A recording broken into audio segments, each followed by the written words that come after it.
nossa nona aula, especificamente para tratar, né, da parte de diagrama de bloco e diagrama de fluxo sinal, no curso de Engenharia de Controle e Automação, disciplina Sistema de Controle 2. Então, eu vou estar apresentando a tela, mostrando para vocês aí. São dois assuntos muito importantes no curso, especificamente que esses dois assuntos, né, acaba que o primeiro assunto que nós vamos falar de forma rápida, vocês trabalharam aí na disciplina Sistema de Controle 1, né, que é a parte de diagrama de blocos. Então, o curso de Sistema de Controle 1, ele trabalha em cima da parte de diagrama de blocos, justamente que ele ajuda muito no entendimento do sistema de controle, principalmente por questão de trabalhar com função transferência. Então, ele é muito didático, né, essa parte de diagrama de blocos. E a gente usa esse sistema de controle. Diagrama de blocos também a gente usa também para fazer os nossos trabalhos, né, de engenharia. Com isso ele facilita, né, o entendimento de todo o processo. Também temos aí a parte de diagrama de fluxo sinal, que eu vou estar trabalhando com vocês hoje. Diagrama de fluxo sinal é importante também quando a gente vai trabalhar com espaço de estados, né, como a gente iniciou, né, na aula passada. E aí, quando entra na parte de realimentação de estado, ele resolve muito, né, muitos problemas dessa parte. Então, o diagrama de blocos, né, nada mais é do que a representação gráfica, né, de funções, né, de sinais, né, e aí ele descreve a dinâmica, né, de entrada e saída do diagrama. Então, ele tenta, né, entender o bloco, né, como se fosse um sinal, um sistema, né, e aí a gente tem os sinais de alimentação, né, positiva, negativa. Então, o diagrama de blocos nada mais é com representação gráfica para entendimento melhor dos sistemas, né. Essas variáveis são ligadas por meio de bloco, então a gente tem os sistemas, né, que são os blocos, e aí esses blocos são ligados a partir das variáveis, né. Que variáveis são essas? São as variáveis que vêm das funções de transferência, né. Então, e as setas que a gente chama dos blocos, eles vão indicar a direção do fluxo desses sinais, né. Só um minutinho, deixa eu pegar, tem um aluno querendo entrar. João. Então, nós temos o sinal, que seria a seta, né, do bloquinho, e nós temos também a funcionalidade, né, desse bloquinho, né, que pode ser o próprio dinâmico do sistema físico. Então, o bloquinho, por exemplo, a gente tem um sistema de temperatura. A gente apresenta, né, se for um sistema de uma entrada ou uma saída, a gente apresenta esse sistema em um bloquinho, né? Toda a dinâmica dele, matemática, está nesse bloco, né? Então, coloca a entrada, a saída e tem esse bloquinho, né? E como que funciona isso? Nós temos todos os componentes básicos, né? Nós temos a entrada, a saída, né? Então, e a nossa GDS, que a gente chama de a planta do sistema, né? Então, o RDS seria a entrada e o CDS seria a saída. Conforme o texto anterior, a setinha indica que é o nosso sinal, né? E nós temos também a junção de soma, né? Que seria nada mais do que um somador mesmo, que vão ter vários sinais, né? Tanto pode ser de mais ou de menos, esses sinais. E aí, nessa junção de soma, a gente acaba aqui unindo todos esses sinais que estão chegando na junção de soma. Também podemos ter o que a gente chama de derivação, né? Então, esse ponto aqui, eu posso derivar ele para 3 pontos iguais, então é o mesmo ponto, né? Então, RS, RS, RS, então pode acontecer dessa forma também. Dentro de blocos também, nós podemos ter o bloco em cascata, né? G1, G2, G3, os blocos em cascatas. A função transferência equivalente desses blocos nada mais é que a multiplicação das funções de transferência. Então, você vai multiplicar G1, G2 e G3. Então, aí com isso você pode representar essas três funções equivalentes num bloquinho simples, né? Desses três blocos viram um. Também podemos ter os blocos em paralelo, né? Então, o bloquinho em paralelo, ele vai somar essas funções de transferência. Então, vamos supor que, né, temos um sinal aqui, C de S, né, mais ou menos G1, né, mais ou menos G2, mais ou menos G3. Então, eu tenho aqui G1, G2, G3. Eu posso representar por um bloco equivalente com N sinais, sendo que N é o número de sistemas aqui. Então, pode ter, se o N for 3, pode ter G1, G2 e G3. Se o N for 4, e assim por diante. O que é bom salientar que quando a gente tem essa equivalência de sinais, facilita a identificação desses blocos, né? A identificação e a resolução desses blocos. Nós temos também a parte de realimentação, né? G de S é 1 mais ou menos G de S, H de S. Então, se aqui for mais, aqui vira menos, né? Que a gente chama de realimentação negativa. E se aqui for menos, aqui vira mais. Então, o que a gente pode fazer? A gente tem uma planta, né? Onde tem controlador, planta, sensor, o transdutor, né? A entrada. Então, nós temos um blocão gigantesco aqui, com todos esses sistemas, né? Então, nós podemos colocar G2, G3 em cascata aqui, H1, H2 em cascata, e podemos fazer G2, G3 realimentado com H2 e H1. Então, o sistema aí G de S ficaria, né? E o G de S, que seria G2, G3, né? Dividido por 1 mais, né? Se aqui for menos, alimentação negativa, 1 mais G2, G3 vezes H1, H2 de S.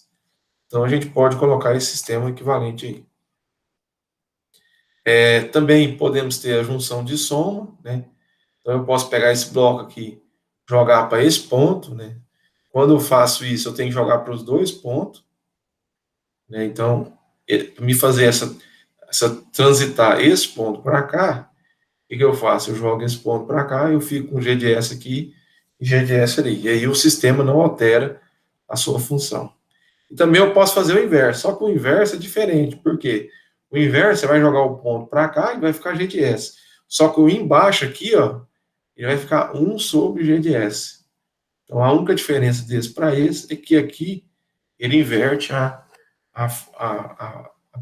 planta. Também pode haver também a parte dos blocos de derivação, né? Então, se eu quiser pegar esse bloco e jogar para cá, né, aí vai ficar G de S, só que o sinal aqui vai ficar 1 sobre G de S e aqui também 1 sobre G de S. Aqui também eu posso deslocar esse ponto para cá, eu deslocando esse ponto para cá, eu vou ter todos esses pontos, vai ter G de S, G de S, G de S. Acaba que sendo visível, né? Para a matemática dar certo aqui, ó, como é Laplace, acaba que isso aqui é óbvio a gente mostrar isso para vocês, né? Certo? Com relação a blocos, eu fui de forma rápida, em função de vocês já trabalharem isso em sistema de controle 1, vocês chegaram a fazer exercícios desse conteúdo? Sim, sim, professor, foi bem embasado, a gente fez prova a respeito, foi bem explanado, sim. Não, então é isso, perfeito. Então, a parte de blocos, né, a gente usa muito no controle, que a gente chama de controle clássico, né? Então, toda essa parte de blocos, a gente usa muito nessa parte de controle clássico, né? E a parte de fluxo sinal, que eu vou apresentar para vocês aqui, a gente usa ele em controle moderno. Observe que ele é mais simples do que o diagrama de bloco. Eu vou mostrar para vocês aqui. Então, o diagrama de fluxo de sinal, ele é um método alternativo de bloco, né? Para representar sistemas dinâmicos, né? Mas nenhuma nem outra técnica, né, tem melhor ou pior do que a outra, ou superior ou menos superior. São duas técnicas de representação de sistemas. né? São duas técnicas de representação de sistemas, tanto fluxo sinal como blocos. Então, são duas regras. Só que o fluxo sinal, né, a gente usa mais na parte do controle moderno. E diagrama de, de blocos a gente usa no controle clássico. Nada impede também você usar a parte de estados, né, controle moderno, de blocos, né? Como na aula passada a gente representou, é um sistema, né, representado espaço de estados em blocos. Então, a gente mostrou para vocês como que funcionaria, né? Então, nenhum nem outro tira o mérito de um nem de outro. Bom, então, o diagrama de fluxo sinal nada mais é do que um conjunto de equações algébricas, né, lineares simultâneas, né? Inicialmente, essas equações algébricas, né, elas são transformadas em equações do domínio de Laplace, né?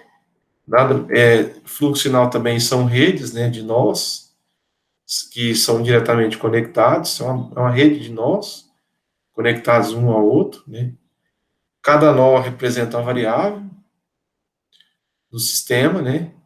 E cada ramo funciona como multiplicador do sinal. Bom, o fluxo de sinal, ele ocorre numa única direção, no caso as setas, né? As setas que vão indicar o fluxo de sinal, né, em cada ramo. E nós temos também o fator de multiplicação indicado ao longo do ramo. Então, é um ponto também que a gente gosta de salientar. A fórmula de Mason, né, que a gente chama muito de fórmula de ganho de Mason, ela pode ser utilizada, né, para obter a relação das variáveis, né, de entrada e saída do bloco. Então, foi esse camarada aqui que fez uma regrinha, né, para obter a formulário equivalente da função aí, da malha, para, né, para a sua redução. Então, ele acaba que ajudando muito essa fórmula do Mason. Então, algumas definições, o nó no caso, a variável, o sinal, né? A transmitância, né? É o ganho real ou ganho complexo entre dois nós, a gente chama de transmitância. Esses ganhos, eles podem ser expressos, né, em termos de função de transferência entre dois nós. O ramo, né, é um segmento direcionado unindo dois nós. Então, é um ramo, nós temos dois pontinhos, tem um nó unindo, né? Então, ali a gente vai ter um ramo. Nó de entrada, ou a fonte, é um nó que contém somente ramos de saída. Isso corresponde à variável independente, então, ou seja, esse nó de entrada, né, ele só vai ter um caminho, né, para a sua função. E o nó de saída, ou sorvedouro, né, é um nó que contém somente ramos que chegam. E isso corresponde também à variável independente. Então, a entrada e a entrada, né, é só o ramo de saída que sai, e a saída é só o ramo que entra. Então, um é fonte e o outro é sorvedouro. E o nó misto, nós temos também os dois juntos. Tanto pode ter nó de ramo de saída, como pode ter ramo de chegada. Então, são o que a gente chama de nó misto, né? O caminho, na realidade, o caminho é um percurso através dos ramos, no sentido das setas. Então, nós podemos ter o caminho direto, depois vou dar um exemplo para vocês. Se nenhum nó for atravessado mais de uma vez, caminho fechado ou malha. Se o caminho terminar no mesmo nó que começou e não passar por nenhum nó mais de uma vez, né, se chama de malha. O ganho de malha é o produto das transmitâncias dos ramos da malha. Malhas que não se tocam são aquelas que não têm nenhum ramo em comum, né? Uma malha, ela não toca uma em relação à outra. Caminho de avanço é o caminho que inicia o nó da fonte até o sorvedouro, né? Aí, no caso, não passa por mais nenhum nó, mais de uma vez. Ganho de caminho de avanço, né, é o produto da transmitância de seus ramos. Isso são algumas definições nós mostrando para vocês. Então, um exemplo aqui. Aqui nós temos o sinal, né, no caso, e aí a setinha indica, né, o ganho direto aqui, ó. Então, no caso, o A seria, né, o X seria uma fonte, né, e o X1, desculpa, e o X3 seria o sorvedor, que é o nó de saída, né.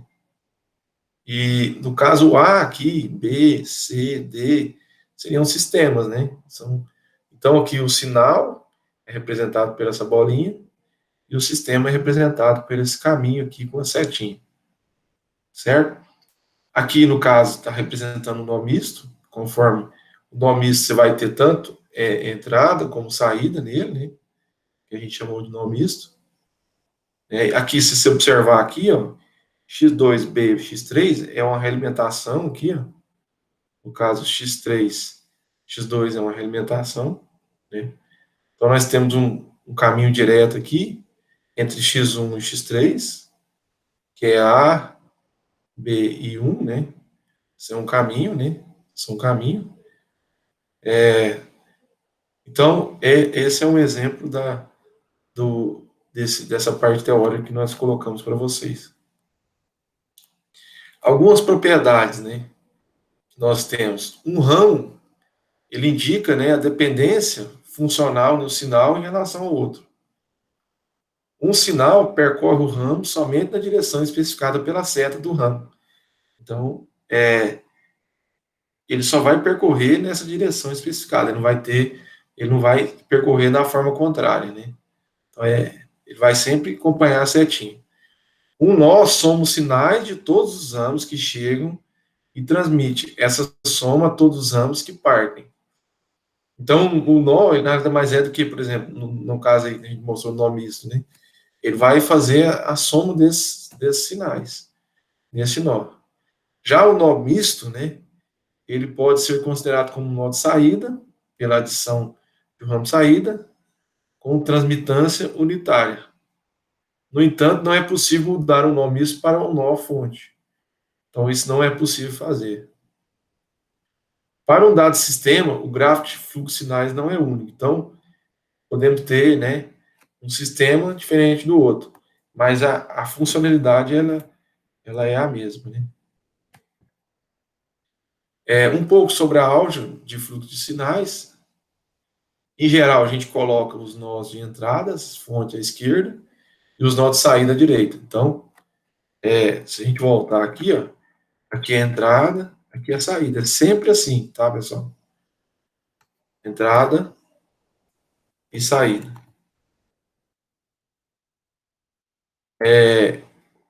As variáveis independente e dependente tornam-se os nós de entrada e saída, respectivamente. Então, todas as variáveis independente e dependente, elas que vão montar aí os nós aí de entrada e saída. As transmitâncias dos ramos podem ser obtidas pelos coeficientes das equações. Então, isso aí pode também ser obtido dessa forma. Com isso, a gente tem 5 regrinhas, basicamente, para nós verificarmos essa álgebra, né, de fluxo de sinais. Por exemplo, no caso aqui nós temos a fonte e o solvedor, aí, que é o final, né, saída, x1 e x2. Então, nós podemos apresentar x1 como sendo a multiplicação de a x2, né. Então, se a gente pegar x2, né, sobre x1, se a gente pegar x2 sobre x1, né, então, que é, no caso, a saída sobre a entrada, né, ele vai ser o quê? Vai ser 1 sobre A, né? Saída sobre a entrada. A regra 2 é a transmitância resultante dos ramos em cascata é igual ao produto das transmitâncias de todos os ramos. Então, se a gente tiver 3 aqui, ó, A e B, né? Então, o x3 aqui vai ser nada mais é do que a multiplicação de A vezes B, né? Então, aí a gente pode apresentar, pula um ponto, nós temos x1, x3, A vezes B.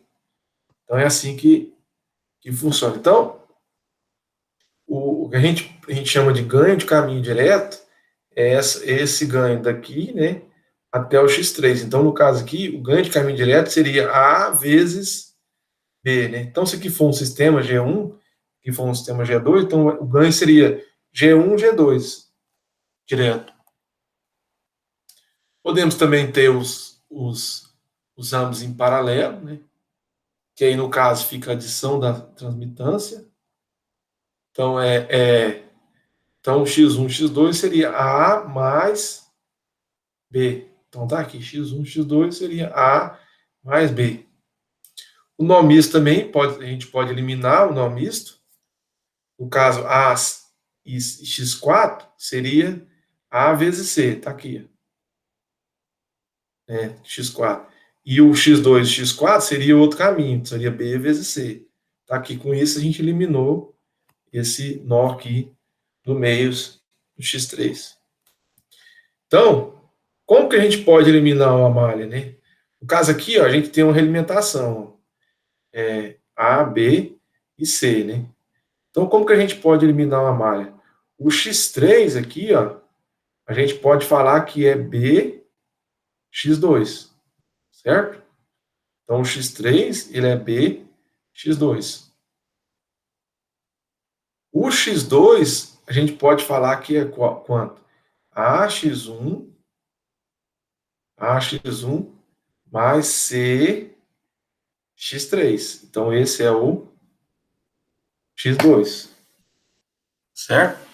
E o x3? O x3 a gente pode falar que é A vezes B, x1, A vezes B, x1, mais B vezes C, x3. Aqui, ó. B vezes C, x3. Com isso, fazendo a equivalência desse bloco, como aqui tá ao contrário, né? É A vezes B, 1 menos B vezes C. Então, se observar aqui, ó, nada mais é do que uma alimentação, né? No caso aqui, uma alimentação negativa, né? AB, 1 menos BC. Então, eu posso representar esse sistema dessa forma. Então, com isso, a primeira coisa que eu fiz, eu tirei esse ponto aqui, fiquei só com um aqui, que é esse aqui, né? E aí, depois eu fiz essa realimentação. Fizendo essa realimentação, eu chego nessa expressão. Então, essa é a regrinha a quinta regra que nós temos. Então, como que a gente representa esses sistemas lineares, né? Com esse fluxo de sinais. Então, é possível, né, a gente traçar, a partir das equações de estados, né? Então, representar um sistema físico, né? Então, a partir do fluxo sinal, é possível, né, representar um sistema físico. Como, né? A gente tem as variáveis de entrada, o 1, o 2, e temos também as variáveis de saída, x1, x2, x3. Então, x1, x2, x3, ele vai ter essa dinâmica aqui, dessas expressões matemáticas, né? E o ganho, como que a gente determina o ganho geral a partir de uma entrada e uma saída? Ele pode ser obtido diretamente pelo fluxo de sinais. Primeiro, a gente pode inspecionar, usar, né, a inspeção, no caso aqui, por exemplo, inspeção, né, aqui, isso aqui a gente pode usar a inspeção, né, olhar aqui, x1, x2 é A mais B, né, então, por quê? É um sistema que dá para a gente enxergar e ver o resultado. Agora, nós podemos também usar a fórmula, né, de Mason, né, então, eu vou ensinar vocês a usar a fórmula de Mason. É um formulário que ajuda muito a reduzir esse sistema. Então, é um formulário que tem uma regrinha, essa regrinha ela é bastante utilizada e acaba que facilitando aí a vida a vida dos estudantes, quem for precisar de trabalhar com fluxo de sinais, né? Também temos a redução do grau de fluxo de sinais a uma forma mais simplificada. Você pode reduzir, né?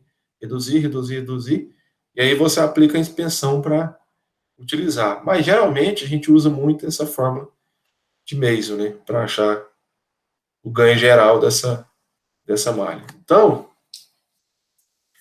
alguns gráficos de fluxo de sinais, então, para a gente fazer de blocos para fluxo de sinal. Por exemplo, ó, G de S. Então, a bolinha é o sinal, no caso aqui, a seta vira o sinal, né? E a bolinha vira a seta aqui. Então, o que nós temos é R de S e C de S. Então, a seta, com essa barra aqui, ó, ela vira o sistema. Então, nós temos dois tipos, né? O sinal e o sistema. Então, o bloco, ele fica dessa forma aqui. Observe que ele fica mais resumido, né? Mas, assim, é a mesma forma. Da realimentação, nós temos também os bloquinhos, ó. Então, a gente tem R e de S. Então, o G de S aqui e a realimentação negativa de H de S. Está aqui. Com isso, o bloquinho da realimentação, ele torna-se dessa forma em fluxo de sinal. Outros exemplos também que nós temos, né, complicando mais um pouquinho a vida de vocês aí, nós temos aí, mesma forma, R de S, a entrada aqui no E de S, que é esse ponto aqui, ó, e aí a gente vai para G1 de S, né, e aqui nós temos uma junção de soma, né, que é o N de S, que é esse ponto aqui, ó, e aí vem uma realimentação de menos de H de S, nesse ponto aqui, certo? Outro exemplo também, passando esse ponto para frente do G2. Então, nós temos esse sistema. Então, aqui, nós temos o G de S, que é um R de S, G de S. Aqui nós temos o N de S, G de S, que seria essa soma aqui, essa junção. Daí vem a realimentação, que é essa realimentação aqui. Então, esse sistema, ele fica dessa forma. Então, como que é essa regra de Mason, né? A regra de Mason, ela fala que o P, né, que o ganho de Mason, no caso é o P, é 1 sobre delta, o somatório de K, né, PK, delta K. PK, a gente chama de ganho do caminho, ou transmitância do caminho direto de ordem K, certo? O delta é o determinante do gráfico. E 1 menos soma dos ganhos individuais que tocam as malhas, que é o somatório de A, L, A, mais soma dos ganhos, dos produtos dos ganhos de todas as combinações possíveis de duas malhas que não se tocam, menos soma dos produtos do ganho de todas as combinações possíveis de três malhas que não se tocam. Então, primeiro é o ganho individual, depois em dupla, depois em três malhas, que não se tocam, certo? E o PK, no caso aí, ele fica, né, a expressão matemática, ele fica 1 menos somatório de A, LA, mais somatório de B, C, LB, LC, menos somatório de F, LD, LE, LF, e assim até o késimo valor. O delta K, no caso aqui, ó, como que a gente vai para retirar o delta K? É o cofator do determinante do késimo caminho direto do gráfico, de onde foram resolvidas todas as malhas que tocam esse késimo, removidas todas as malhas que tocam esse késimo direto. Isto é, o cofator de delta K é obtido a partir de delta pela remoção de malhas que toquem o caminho de PK. Então, aí a gente acha esse delta K. Então, um exemplo desse sistema aí que nós temos. Então, considere o exemplo da figura abaixo, né? Obter a função transferência de malha usando a regra de mesa. Então, aqui observa o seguinte, nós temos essa realimentação, essa realimentação, essa realimentação, nós temos um caminho direto, aqui, ó, que vai nesse sentido. No caso, o caminho direto da malha vai ser G1, G2, G3, né? Então, nós temos aqui G3, se a gente observar G3, ele vai, né, vir também na entrada, o sinal de entrada, G2 da mesma forma, né? E o menos H2 também da mesma forma. Então, como que fica esse sistema? Primeiro, as três malhas, elas não têm ramo comum. Não existe malhas que não se tocam. Então, todas se tocam, né? Então, se todas se tocam, né, como vai ficar a expressão? Menos L1 mais L2 mais L3. Então, vai dar 1 menos. Quem que é L1? Primeira malha, né? É G1, ó, G2, H1. Quem que é L2? G2, G3, a outra malha. H2. Quem que é L3? L3 é G1, G2, G3. Então, todas as malhas se tocam. Então, eu tenho uma malha aqui, tem uma malha aqui e tem uma malha aqui. Então, se a gente observar lá na definição, o LA, né? Então, quem que é o LA, né? O L que nós estamos mostrando aqui. Vamos voltar aqui. Ó, é 1 menos a soma dos ganhos individuais de todas as malhas. Então, aí no caso, LA. Mais soma dos produtos dos ganhos de todas as combinações possíveis de duas malhas que não se tocam. No caso, aí não tem, né? Menos a soma dos ganhos possíveis de todas as possíveis combinações de três malhas que não se tocam. Também não tem. Certo? Por isso que eles fez dessa forma. E o delta, né? Então, é o somatório de L1, L2, L3, e assim vai sucessivamente. Bom, e tem que achar agora, então a gente achou o delta. Então, o que vai ser o delta, né? 1 menos G1, G2, H1, mais G2, G3, H2, mais G1, G2, G3. Então, nós temos o L1, que é que G1, G2, H1, temos o L2, que é G2, G3, H2, e temos também o L3, que é o quê? G1, G2, G3, aqui essa alimentação. Certo? O cofator delta1 do determinante ao longo do caminho direto, que conecta o nó de entrada e o nó de saída, é obtido a partir do delta pela remoção de malhas que tocam esse caminho, né? Como o caminho P1, todas as três malhas, elas se tocam, né? Obtemos delta1 é igual a 1. Certo? Então, vai ficar o ganho do caminho direto, que é G1, G2, G3, então é o P1, no caso, G1, G2, G3. O delta1 foi o valor de 1.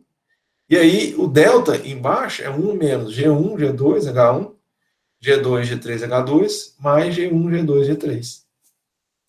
É assim que é a forma. Deixa eu só